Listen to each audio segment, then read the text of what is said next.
বন্ধু বান্ধৱীসকল পুনৰ এটি নতুন ভিডিঅ'লৈ সকলোকে স্বাগতম জনাইছোঁ। ভাৰতীয় ক্ৰিকেট দলৰ অন্যতম দ্ৰুতবেগী বলাৰ মহম্মদ ছামীয়ে সোমবাৰে নিজৰ অফিচিয়েল ছ'চিয়েল মিডিয়া একাউণ্টত এখন ফটো শ্বেয়াৰ কৰে।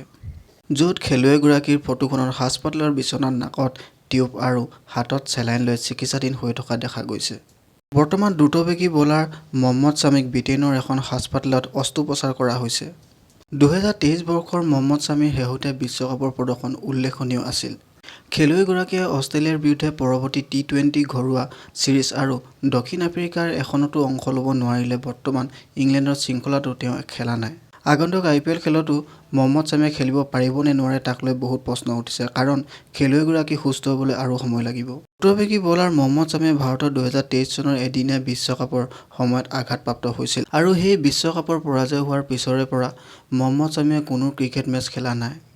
জানিব পৰা মতে ভাৰতীয় দ্ৰুত বলাৰ মহম্মদ ছামীয়ে ভৰিৰ গোৰোহাত আঘাতপ্ৰাপ্ত হৈছিল। সোমবাৰে তেওঁৰ একিলিছ টেণ্ডন মেৰামতিৰ বাবে গোৰোহাৰ সফল অস্ত্ৰোপচাৰ হয়।